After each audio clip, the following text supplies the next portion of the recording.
to the Tapestry of Life on CCP TV, the educational channel of Community College of Philadelphia. I am Dr. Pascal Scoles, Professor of Behavioral Health and Human Services at Community College of Philadelphia. Today's topic is pregnancy, motherhood, and recovery. As you know, the 2010 National Drug Use Survey identified drug use by pregnant women was at a rate of 4.4% compared to an 11% rate for the same age for non-pregnant individuals. Despite a generally decreasing trend in the use of drugs from 3 months before pregnancy and through pregnancy, in general, women who used prior to pregnancy did not discontinue drug use during their pregnancy. However, findings from the National Institute on Drug Abuse Research on women in treatment, for example, indicate that once women are successfully detoxified and enrolled in a treatment program, their motivator to stay drug-free with their child is the main important issue. To discuss the topic today, I want to welcome back my co-host, Rick Ford from the Department of Behavioral Health, and our two special guests, Carla Wright and Tina Sierra, who likes to be called Sierra, I guess. Is that right? No. No? Sienna. Excuse me. Sienna. Well, Rick, how are things going? I think we have two very interesting people here today. Yeah, I'm glad to be back here at the Tapestry. You know, a little under the weather, but again, it's always good to be here and come up with wonderful topics as we did today. And I think let's start the show because I think it's essential that we kind of lay out the groundwork. We want you ladies to be as candid as you want to be.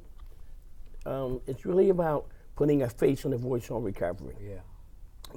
As you can see, Miss Sienna.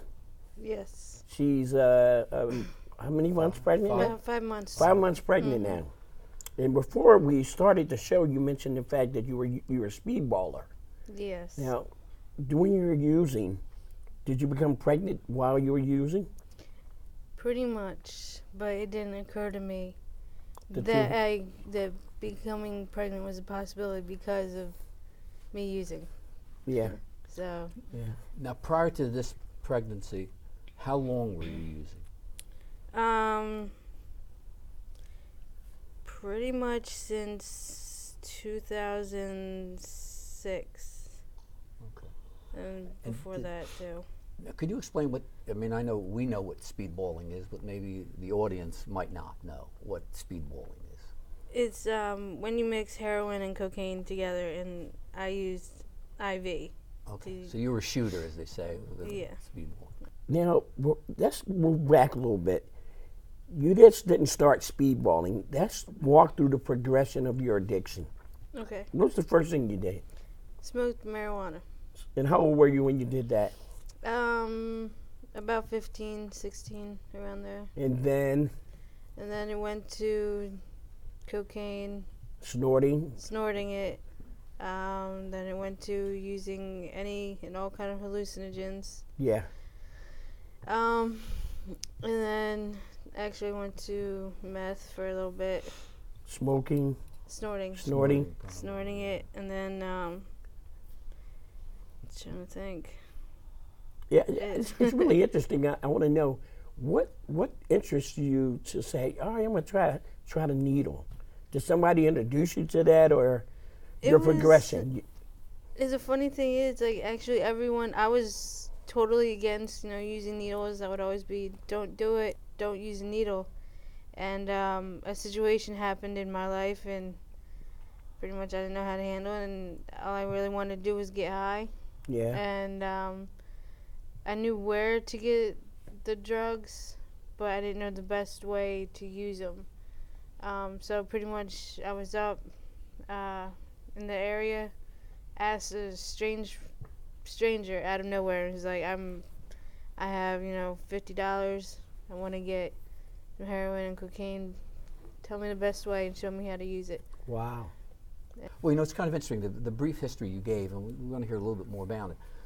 It's kind of typical. I don't know if there are a lot of people who go right into shooting heroin. I mean, Yeah. you think about it, and people think, oh, I'm shooting heroin. But the reality of life is, a lot of people start out, and it's the old, kind of, the domino kind of thought. I mean, although there's a lot of research that says that there isn't such an idea. But in your case, that's what seemed to have happened, right? Now, through all of this, since we're talking about motherhood and, pregnancy, and is this your first child or your second? This will be my second. Now, when all this was going on, did it enter your mind, well, gee, I'm going to be pregnant, and should I stop or shouldn't I, or what was going through your thoughts? I had no idea I was pregnant up until about three weeks ago. Oh, you mean for the second child? Oh. For the second child, I didn't know I was pregnant up until about 3 weeks ago. And you've been clean for about a month and a half. Yeah, we applaud you for that. Thank you. So actually, it's you really were under the influence of drugs when you did get pregnant. Yeah. For the first maybe. Like pretty much first and second trimester, I was using. Oh, okay. Wow. Now, of course, the father of your baby, is he someone that's using? Was it someone you just randomly, but we know that sex and drugs all go together. Right. Was it somebody you hooked up with? And it was an ex-boyfriend. We were pretty much both using. Yeah. Just, when you're using, you don't think of, protection or anything like that. Yeah. So. That's good. Yeah. Have you ever experienced an overdose? I was close a few times. But that wasn't from actually using heroin and cocaine. It was just using cocaine. Yeah. And it's a term what a lot of needle users call it fishing out. Can you explain what fishing out is? Because the audience might not know.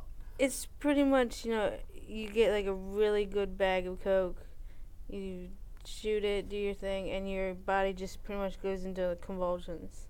Wow. Your eyes start rolling in the back of your head. Start, like seizuring. What I wanted to know was, we talked about you overdosing, and you consider it fishing out. Yeah. Now, and normally that's what people do. They find out who has the good drugs, and everybody flocks down there. Oh, yeah. Isn't that crazy? Mm-hmm. I don't know really exactly how to put it in words, but, I remember a few years ago when there was a big quote-unquote epidemic up in North Philly. A lot of people were buying this certain kind of bag because they heard people were overdosed, and a lot of people were thinking, oh, it's the best kind out there, I gotta get it. And, 50-50 chance you can die from it, just from one bag getting the Sienna, good when all stuff. this was going on, did you give any thought to the fact that you were pregnant, or that, what ran through your mind, when all that was going on, in the sense of, having a child inside you? I didn't know. You didn't know? No, Okay. I didn't find out I was pregnant until about 2-3 weeks ago. So then when you find out that you're pregnant, do you have these kind of regressive thoughts, and you say, oh my God, I was doing this or that, and I wonder if the child's going to be okay? At least the literature says that, and some of the people that we used to interview in the clinics would talk about that, especially the ones that are on in some of the methadone programs where we would have the pregnant programs.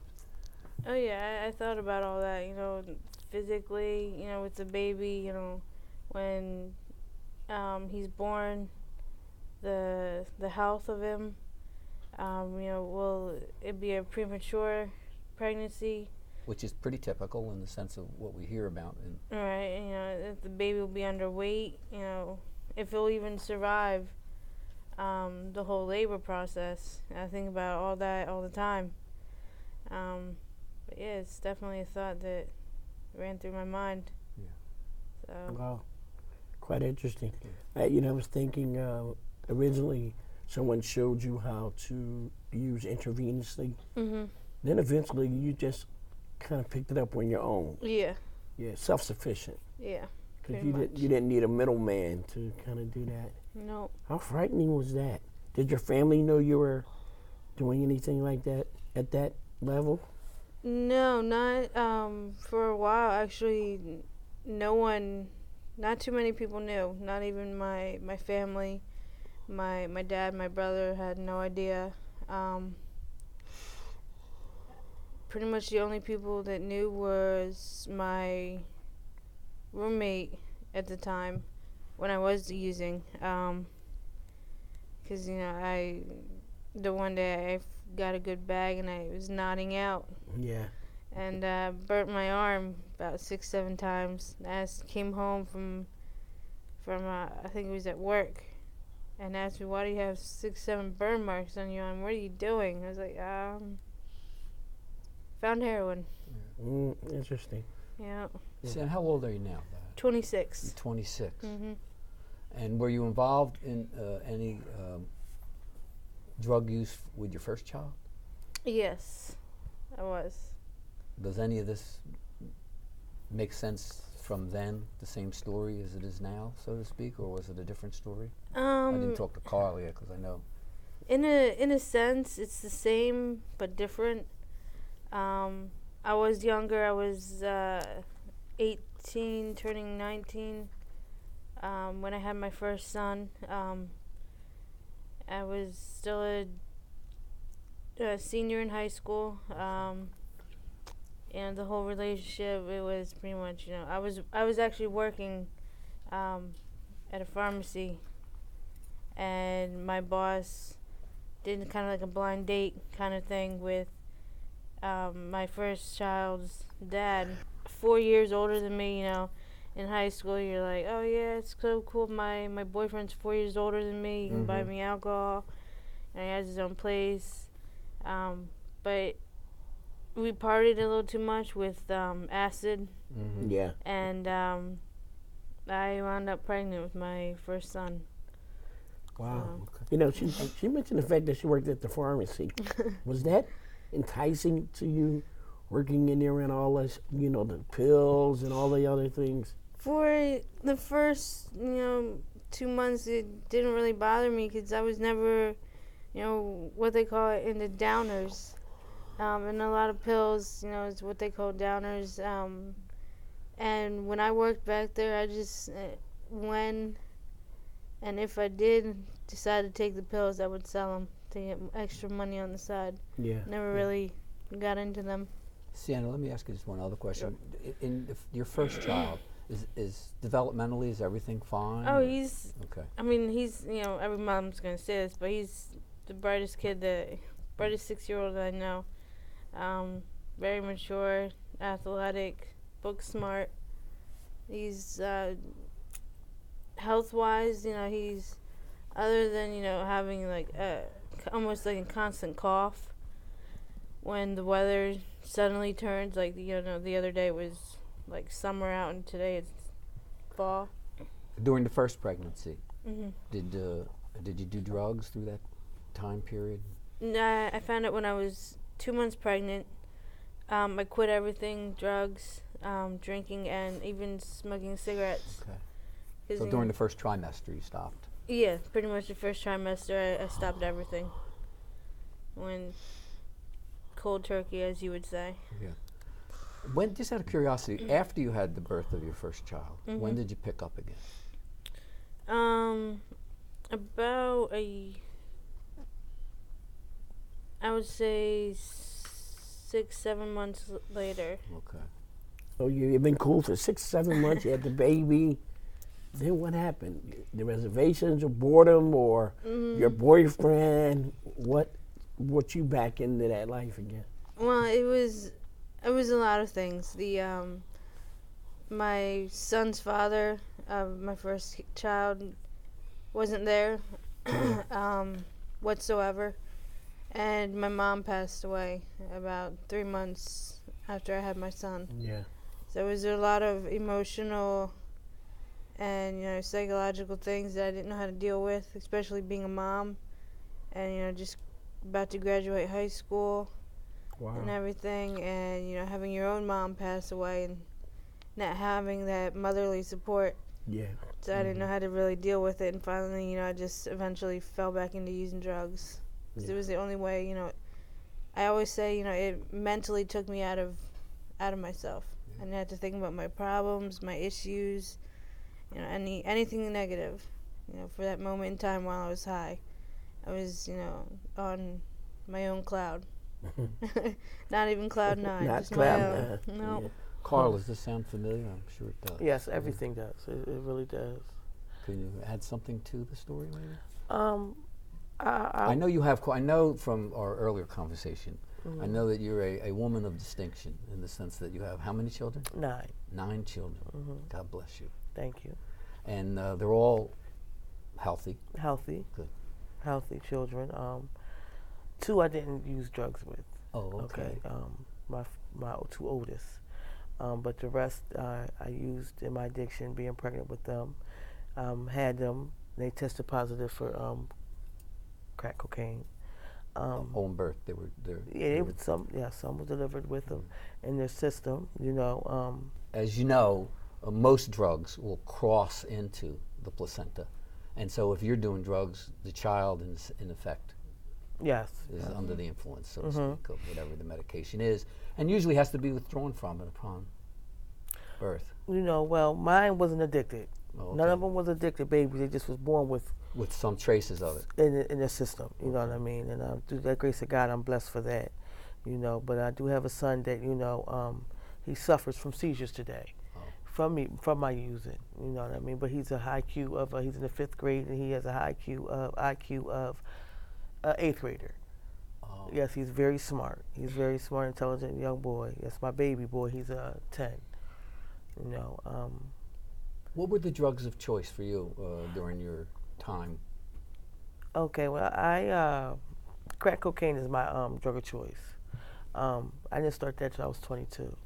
At 14, I was smoked marijuana, drank alcohol. Come from a dysfunctional family, Is there alcohol or drug abuse alcohol. in your family? And my mother was an alcoholic, and my father was an alcoholic and a drug addict. Now his choice of drug was snorting glue out of a douche bag. Old time douche Evil bag. stuff. Yes. Evil. Yeah. Glue sniffers. Yes. Their brains go. Yeah.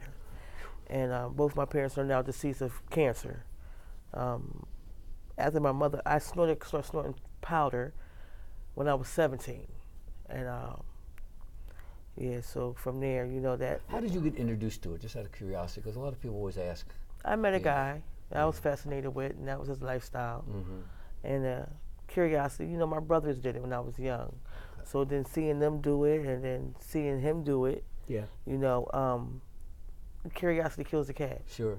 I guess if there's a lot of drugs in your family and, it's a common experience, you figure, well, it's kind of normal almost. Yeah, It almost sounds like, doesn't everyone do this? Yeah. And you do have that kind of sense of it. Yes. Don't you think? I mean, Yes. That's how I was raised. I was raised into, my family was a big time family that, they known as the Wrights and they cooked out. When they had cookouts, everybody came to the cookouts. You know what I mean? We just was a very popular family out in Williamsport, Pennsylvania. And that's what they did. They partied. I had to party in family. You know what I mean? And my mother, she was a stone cold alcoholic growing up as a child. You know what I mean? And my brothers and sisters are they're older. We have years, like 30-some years apart from each other. Yeah. And I'm the baby. So, I was the only child running up in the house. And so I went through a lot of the alcoholism with my mother, taking care of her.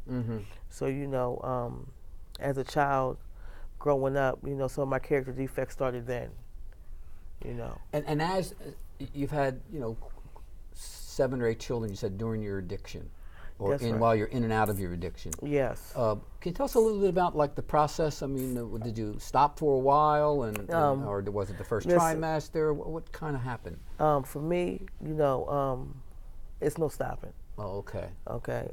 Pregnant and all. You did right through everything. I did what I did. You know what I'm saying? To where I had children in the predicament of getting high. You know what I mean? She's blessed today. You know what I mean? I see her every day. Yeah. You know what I mean? That's my baby girl. She loves me to death. It's no stopping for me. I don't know the word stop. I have a big addiction. I'm a hardcore addict. You know what I mean? When I use, I use. Mm-hmm. Children don't stop me. Oh, okay. So you were the most important thing in your life, irrespective of addiction. your pregnancies. That's right. That's right. That's what is. That's through a pregnancy and after. Like I don't, I neglect everything, everybody. It's all about my Yeah. addiction. Yeah. I don't know what responsibility is. I don't know what I can't function. You know what I mean? It's on to the next, on to the next. That's all I know for me. You know what I mean? And Yeah.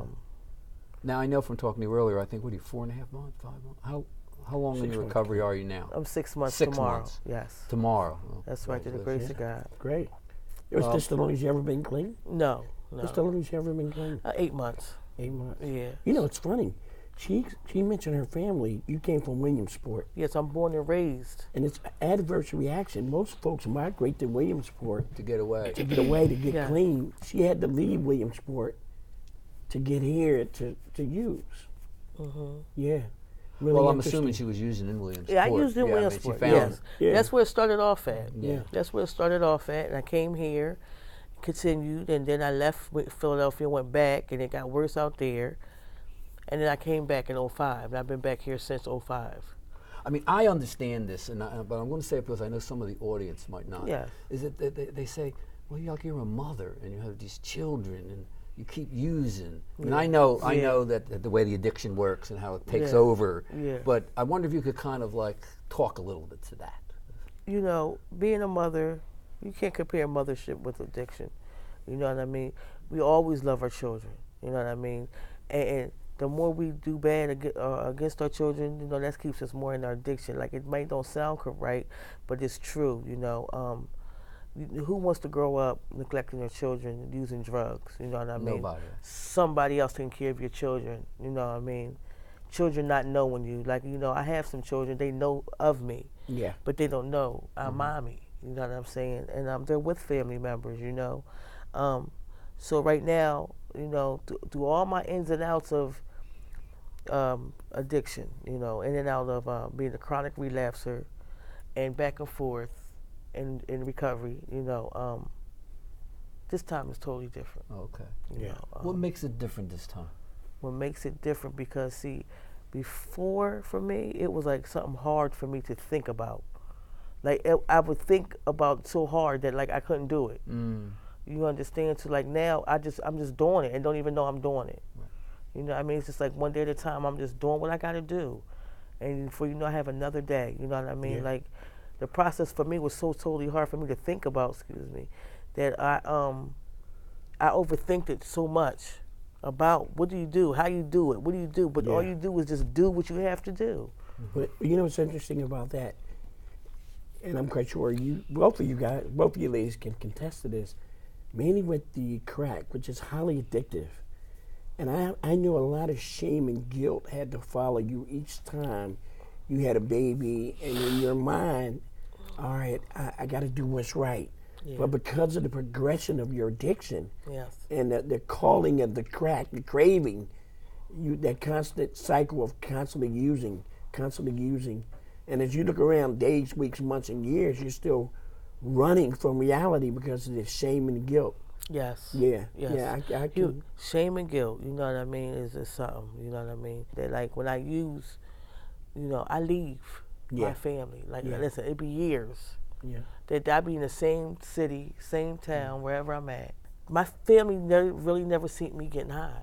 Yeah. Now, during that time when you left, I guess your extended family took care of your kids, right? Yes, yes, indeed. Yes, indeed. Yes, they did. Took care of my children well. My children are well-mannerism. They're very smart. I have an 18-year-old. He's about to graduate. I'm also about to be a grandmother. Things are slowly but surely coming in progress. I'm in family therapy. I'm doing some things with my children. You know what I mean? I'm building a bond with them, about the past. You know what I mean? And it's coming along real good, and I'm able to take in what they have to say about what I have done. Mm-hmm. Yeah. And it's okay today. It's difficult. I mean, we see this all the time in the field. I mean, it's very difficult when you have so many years of being worrying about you only, so to speak, if you want to look at it, and then turning around and saying, "Gee, I want to make amends and I want to, get back with my children." And your children have all been hurt by not seeing their mother as much as they might. And so sometimes that bridge is very difficult to cross over and for them all to come back. But it sounds like, in your case at least, some of that's occurring through, the relationship you have with them now. Yes. Therapy and all those other Therapy, support mechanisms that you have in place. That's right. That's really interesting. Yeah, so I thank God every day on a daily basis, man, because I'm so grateful and got so much gratitude. Like, a lot of things in my life are happening, like, unexpectedly, but it's all for the good, you know what I mean? Yeah. And it feels so good. It feels so good to, like, have this feeling within peace within self, like surrendering to this process. Like, I can't win out there. You know what I mean? I definitely can't. I'm here. This is my life. You know what I mean? Everybody has a calling, and my calling is, you know what I mean, God. You know what I mean? Ministering to God. I'm a child of God. Now, there's some women that's probably looking at you that know you. Both of you can chime in on this. What would you say to a woman that's watching the show now that's struggling with, how do I get clean? How do I stay clean? Because you both experience a breakthrough. What would you say to a woman that's you've gotten high with, that's watching and saying, oh, I know her. And they might be pregnant now and might have a child. Those out there that know me and my addiction, like, if I could do it, so can they. Yeah. Because, I was one crazy person, you know what I mean? Yeah. Everything must go. And they know that if I can do it, they can do it. Like, it ain't that come up out of it, you know what I mean? It's time, you know what I mean, to go get it, to go get what's mine. Yeah. And it's time for them to do what they need to do too, you know what I mean? It's nothing out there. Yeah. There's nothing out there. Sienna, does Carla's story similar to yours? It sounds like it's a little different. And I was wondering, there are so many stories about addiction and recovery, and there must be many, many stories that are different, unique, and yet also connected around motherhood and recovery. And I was wondering, as you listen to Carla, does some of it connect and some of it not, or? Yeah, I mean, I think, just on the simple fact that now that we're both recovering addicts, when we were in our active addiction, I know for me, like, when we were talking about, how can you do it, you're a mom, I always, justified it, when my son was with me, I didn't get high, so I'm still a mom, and, I would never, be around him, have him see, any of the bags, or, I wouldn't hide all that stuff. And, just for the simple fact, that, we're in our addiction, we both had kids, and, for me, I didn't want recovery for the first couple times. That's right. And it was always, either because, probation or I was facing some kind of consequence. It was never something I... You mean something with the criminal justice system? Yeah. Never something I personally deep down wanted. Like this time around, because, like they always say, I'm tired of being sick and tired. Yeah. It's not an attractive thing. Like I always say, we may be grown women physically, but mentally we're still growing. And it's, I want to be seen, as the definition of a grown woman, mentally and physically, who can take care of my kids. Yeah. Have a job, have a place of my own, not have to rely on anyone but myself. Oh. And, that's what I see it as, recovery is helping me do.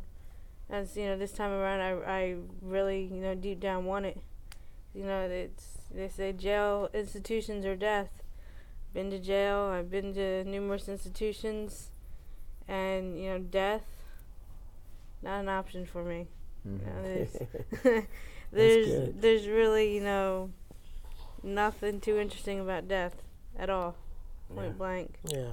So this. Well, it is a transition, but not one that we would relish very, Right. Right. very quickly in our lives. Yeah. Are either one of you still engaged with any of the Yes, fathers? I still see them. You know what I mean? They're my support. Are they still active in? Were they? Well, I don't even know. Were they active in their own addiction or not? No, they were not. I have one. But he's also in support, and he's doing what he has to do. They say that like any addict that makes a meeting, you know what I mean, is trying. Oh, yeah, definitely. And It's a start. that's right. And we got to start somewhere. Mm-hmm. Yeah, it's true. And you would like for him to make a meeting. Well, he is making me, and he's back in the program. Yeah. He's doing what he's supposed to do. And it gets better. It's going to get better. I believe so. Yeah. We all got our falls. Now, during your time of using, both of you, had there been any time, any major, like, during your interactions with men with using drugs, has there been any close to rape, gun, that whole thing? Any that kind of violence associated violent stuff with the relationships? Is there a lot of domestic kind of? I mean, for me, it wasn't. I had one. It wasn't really a relationship. It was, I was attending college, and it was like a classmate, pretty much. And he was under the influence, and he was pretty much like an ex-boyfriend of mine. Still had the keys to my apartment. To make a long story short, he came in, was high on something. I'm guessing it was wet, PCP, and it was rape. That was that incident. Then I had prior incidents with guns and whatnot. But there was no violence with the gun. It was just more of like, oh, I have a gun, threatening kind of thing. Yeah, threats. Yeah. Yeah. For sexual favors. Not even that. It was just for the simple fact that the person was taking pills and drinking and just paranoia, yeah, and didn't like how I approached him, and thought a gun would scare me off, but he didn't get very far from that. So, yeah. Okay. So both of you are in your kind of what we would call early recovery this time around, and it seems like there's a certain commitment to that recovery now that maybe wasn't there before. Yeah. Does that make sense when I say Yes. that? Oh, yeah. Now, you're both involved in a residential facility, if I'm not mistaken. Right? Yes, but I'm in transitional. You're in transitional. And I'm in a women's and children's facility. So there's a lot of women with similar experiences, I assume, in these facilities that you're in, right? Yeah. Oh, I mean, I know this. I'm just saying that for the Yeah. audience, so to speak. Do their stories seem the same, or are they? Are you two unique, or is the issue of motherhood and addiction and recovery pretty much a common theme that runs through these two facilities that you're in the sense of your experiences with them? Well, I see it as, it's each individual has their own unique, experiences and experience in recovery. But at the same time, we're all the same because we're recovering addicts with children with us. And, hopefully we all want the same thing, which is recovery for ourselves and for our kids. So, it's, same difference kind of situation where I'm at, yeah. Is that the same for you? Yeah, everybody got their story, Everybody shares a story, We're all in the same boat, though, but everybody got their, story to tell, and I think everybody, all as being women, we all could relate to something out of the story. Yeah. It's always something, whatever it is, it's something. It might be the same. See, sometimes you find your mirror, you know what I mean? It'll be your same story, you know what I mean? When you find that's something, I did that in passing of being in and out of. When you say your mirror, you mean you find someone who is just like your story. That's right. Yeah, just yeah, like just me. like your story. You know Yeah, what I mean? assume they're there. What a relief, right? Yeah, and I you guess know. it's a shock because you see yourself right Exactly. there. And then they say in recovery, like, you can't. I can see you, but you can't see yourself. Yeah. You know. So when you see yourself, it's like, wow. You know what I mean? What a relief to find out that you're not the only one. One to Yeah. go through the same thing. Yeah. Yeah. You know When you what I look mean? back on your life, and I'll ask this question to both of you. When you look back on your life, growing up, wherever you grew up, did you see yourself growing up as different than the other young ladies in your area? Did you see yourself as different? I mean, what moved you in the direction of this situation that you're in, as opposed to someone who moved in a different direction? I always felt different as a child. Okay, you always felt that there was. It's different as a child, you know what I mean? Because the type of family I grew up with, and not saying that the other children didn't have that, you know what I'm saying? It's just that, mine was always different because my mom was an alcoholic and she never worked and she stayed home, you know, and you know, when she partied, everybody partied there, you know. So for me, you know, I always felt different because I never really had growing up. Yeah. Now, the old story was told about like birds of a feather kind of flock together. You know that story. Were all your friends in a similar situation, or did you? Well, either their parents were recovering, or it was something going on at home. You know, even my friends, you know, parents was together. See, I came from a single family home. You know, some was with their, both parents. Some was growing up with, recovering parents. Yeah. You know, and some at home was going through more than I ever thought of. I never went through. Oh, okay. You know what I'm saying, as far as being molested and and going. That was through not a part of your repertoire, your experience. No. Through the grace of God, I never went through that. You know, just only through the grace of God. You know what I mean? No. You know, but yeah. A lot of my friends, you know, they was going through stuff. And, you know, as you grow up and you become an adult, you know, and you start, learning what goes on in life, you know, you come back, you go back into your childhood and you be like, wow, because you never know what was going on with that person the whole time you was a child. Yeah. And then you find out years later what was going on. It's kind of sad. Yeah. You know what I mean? And that's always wonder why I was like their scapegoat. You know, they always want to come spend the night at my house, and you know, was to avoid everything else that was going on at their house. Yeah, yeah. You know what I mean? And Interesting. yeah. So Well, does that make any sense? You looked at me like real funny you when know. I said that. So I was like nervous or something. No, it makes sense. Your question, it makes a lot of sense. But for me, in my situation, I was adopted from Chile in South America, and my parents are white. So in the back of my mind, I knew I was different. Pretty much just up to the fact, having other kids ask me, do you know your real mom and dad? You know, how come your mom and dad are white and you're Spanish? So, I never really talked about that, so I kind of wanted to fit in. But unfortunately, the crowd that I decided to fit in was the wrong crowd. The wrong crowd. The rebels, as you would want to call it, because I guess you can call it an adrenaline junkie. Once my adrenaline starts pumping, it's hard to stop. It's like a natural high for me. And when I found out about drugs,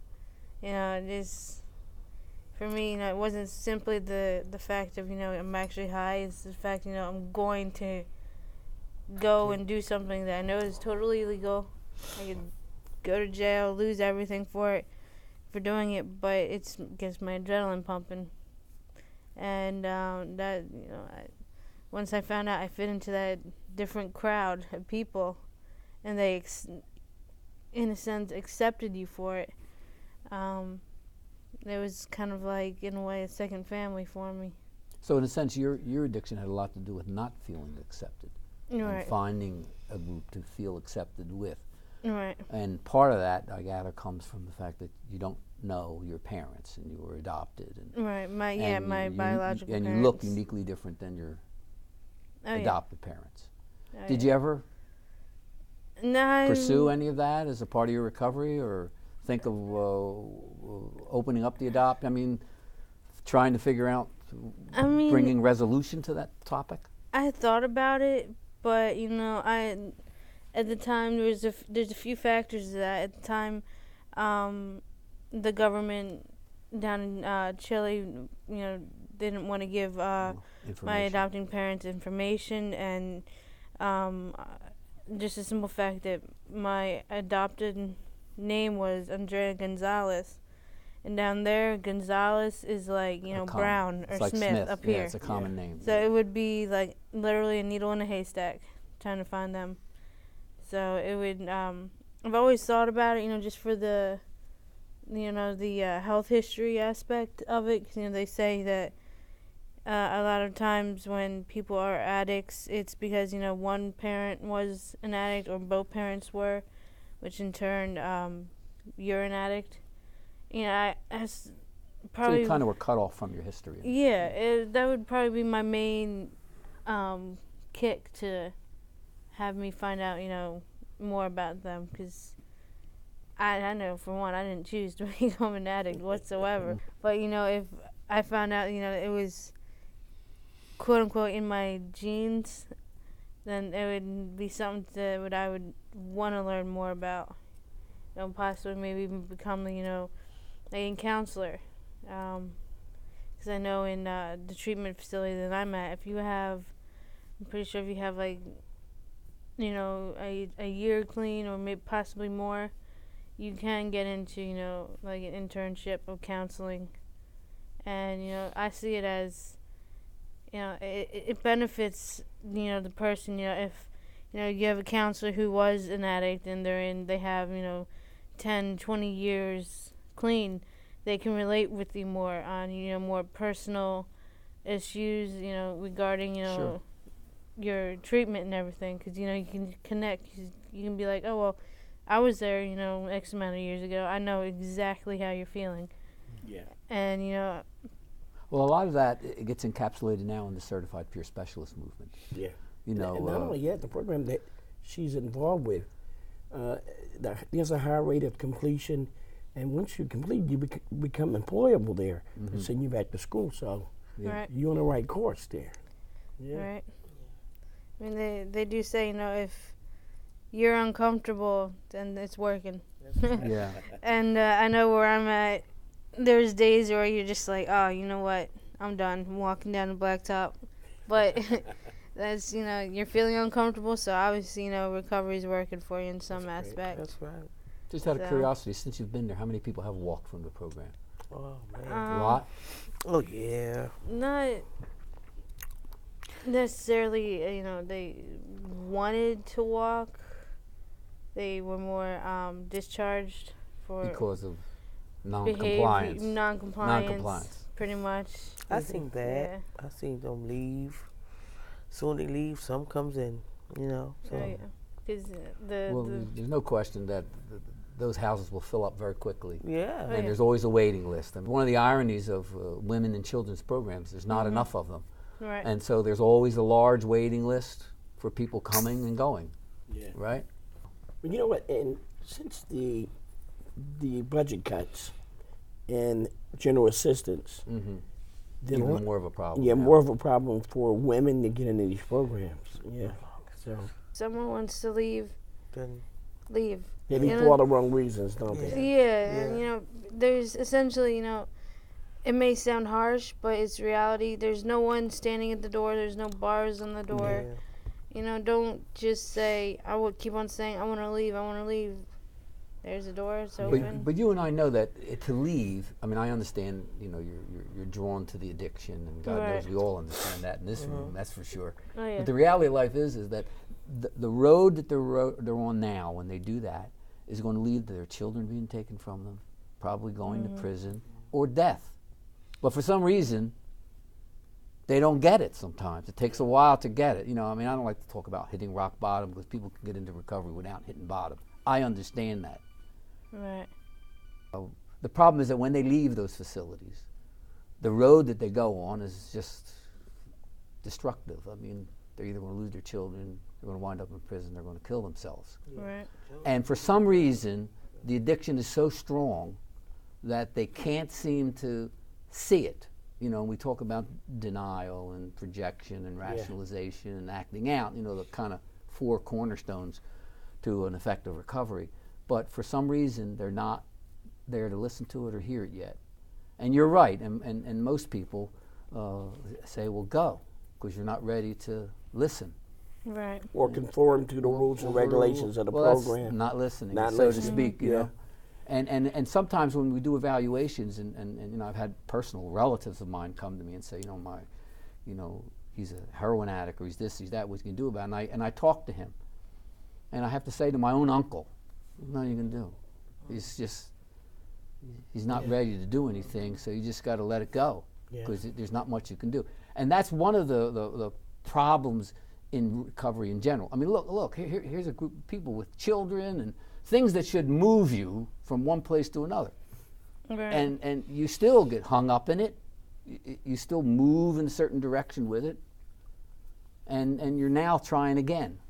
Right. You know? And you and I both know 5 or 6 months is early recovery. That's right. You know, so you're still very... It's a lot of time. Yeah, you got to put a lot of A lot of time. time. That's right. Yeah. What fears do you have in this phase of your recovery, early recovery, in the sense of mothering, and what's your worst fear that would happen to you? I'm talking primarily about your motherhood and that issue. For me, my worst fear is not pretty much not being able to take care of my kids. Mm-hmm. That, you know, God forbid they get taken from me, and Right. I know for a fact if that ever happens, I will fall back into my addiction. Sure. Just for the simple fact that, you know, I use my kids, my son and this unborn child, as, you know, a positive Sure. thing for me in my recovery, because, you know, they're both innocent lives. You know, they have no say so in, you know, what they want for their lives, and I want to be the best mother that I can be to them. And that's, you know, for me, that's why this time around I'm seeing it as this time around is, you know, last chance for me. But So. let me ask you this, and I'm glad you brought that point up. If something should happen, if you get a bad phone call or something, Triggers, as we call triggers, them. Right. Yeah. are you capable to get through these storms and don't use again? Well, after I finish this program, I'll be in transitional housing, and one of the requirements is, one of the many requirements is to attend meetings and obtain a sponsor. Okay. And you know, before I would be like, oh, I can just go to meetings, I'll be fine. I don't need a sponsor. I don't need someone to tell my life to. Well, you know, when you talk about there's a whole, and we historically talk about, you know, go to meetings and get a sponsor and do this. Right. But with the movement in the city, with the extended recovery support network, Yeah. you know, like PROACT and all those wonderful programs that are out there right now, there's a tremendous amount of programs out there that deal with lots of other issues, like your education, very important. I mean, we happen to be an educational institution, and Right. I love education, so I'm going to be the first one to say to you, you know, if you don't have your GED, get your GED. You know, these are all the educational support networks that you need to embrace. Right. Because if you only worry on 2 of them, going to meetings and just, you know, looking for the traditional model, which is very important, I'm not arguing that at all, but what is important, it has to be extended into this expansive mode. And so part of your recovery is to really change the way you deal with your whole life. And that Right. means school, that means women's support groups, lots of things. Getting skills that you need in order to live. You know, a lot of really good things that I know you want, but the reality is what happens sometimes is we get into programs and they have such a tunnel vision, which is important. I'm not arguing, we talk about 90 days, 90 meetings, all important issues. I'm not arguing that. But remember, life is more than just that in order for you to survive. I mean, we Right. understand that people, places, things, and situations need to change.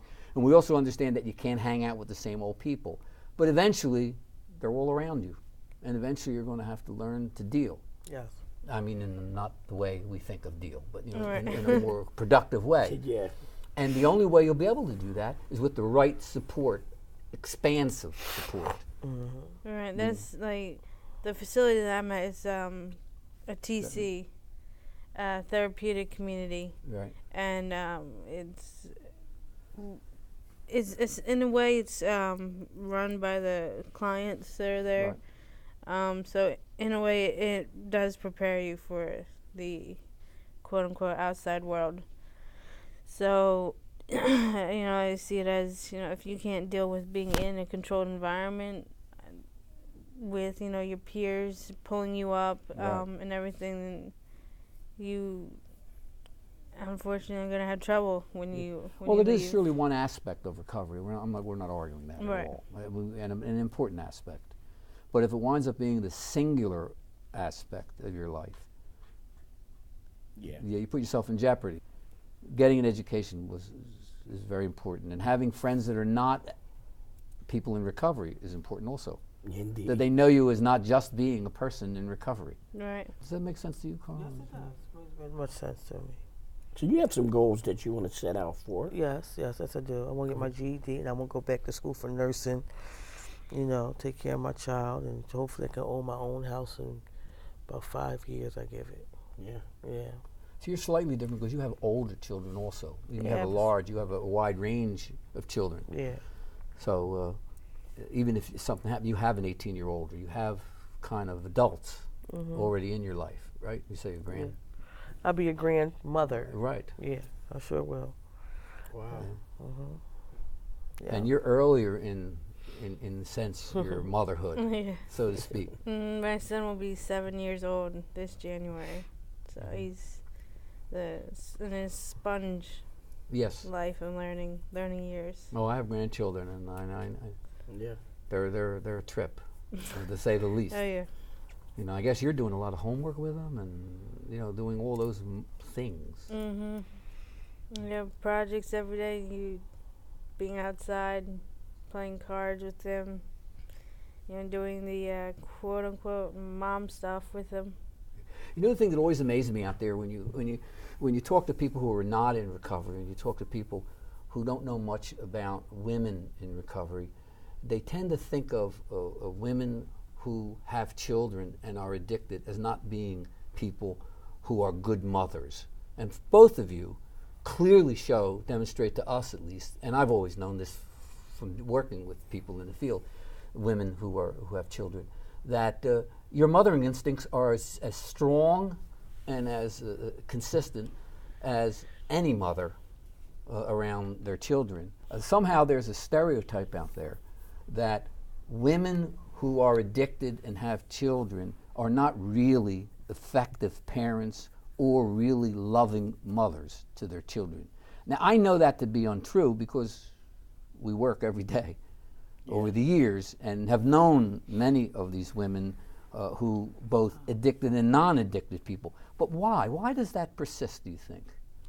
I think it's more so as society looks at the negative of the situation. They stereotype, mothers as addicts,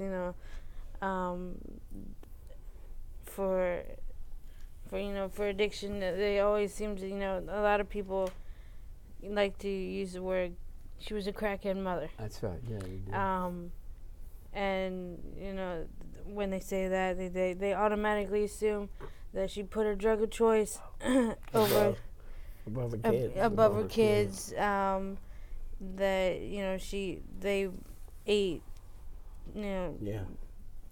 a piece of bread a day, had wore one pair of clothing all day, but it's that's how society is. They like to stereotype everything, and like you said, there are mothers out there who truly do care about their children and want to Well, put it get this better. way, the intervening variable is not whether you're doing drugs or not, whether you're a good Right. or a bad mother. I think that's pretty true. So although there are cases where you see them all the time in the newspaper where people will accent certain things, Right. but in reality, good mothers are good mothers. Some people in their experiences get tied up in life events that they have very little control over. Does that make sense to you? Sure does. But when you want to look at that, I think about the kids who suffer from that attachment and separations Yes. disorders and what they go through. And I think most mothers really naturally want to gravitate or reunify back with their kids to. Yeah, mothering instinct is a pretty deep. Yeah, it's a deep one. Deep one. Yeah. Well, let me look. We don't have a whole lot of time, but I wanted to just say, tell us a little bit about like 30 seconds of where you are right now and the place that you're in, and if you want to tell us a little bit about how someone might get in touch with the place, for example. Oh, well, You're in what place? I'm in Bridges Step Down on 41st and Parkside. And that's a good. That's a transitional housing for women and children. Okay. It's real nice. It's comfortable. It's after you complete a program, an inpatient program, you go there. They help you with anything you need help with. And it's located at, you go to 4108 Parkside Avenue. Okay. And the intake specialist name is Marcia Tucker. You ask for Marcia Tucker, and the phone number is 215-871-0300, extension 15. Okay, and the facility you're with? I'm at a Gadenzia Kindred House facility. It's a women and children's facility located in Westchester. It's nice. It's kind of, if you're used to the city, it's in the countryside, as you would say. There's, it's a great program for moms. They and after you complete the 5 to 6 month program, they'll get you transitional housing, while you're in there. If you are pregnant, they'll help you with WIC. They'll help you with, health insurance, everything, for your baby. And they'll do the same thing when you get transitional housing. They'll, if you want to go to a meeting, they'll pick up your kids, babysit them for however long the meeting is. Yeah, they're both very good programs. Oh, yeah. And they have a good reputation in the field. Oh, yeah. And is there a phone number if someone needs to get in touch? Do you know? There is. I can't remember the phone number. That's okay. But, all you got to do is just, call Gadenzia. Call Gadenzia. Call Gadenzia. Yeah, You'll be able to get it. Yep. Well, I want to thank both of you. You've been very, very helpful and very informative. And as usual, Rick, you're Rick. With a slight cold today. But Rick. Yeah. Well, that's all the time we have for today. I want to thank our guests for being with us, and thank you out there for tuning in. You have been watching the Tapestry of Life on CCP TV, the educational channel of Community College of Philadelphia. I'm Dr. Pascal Scoles, Professor of Behavioral Health and Human Services. See you next time. Thank you.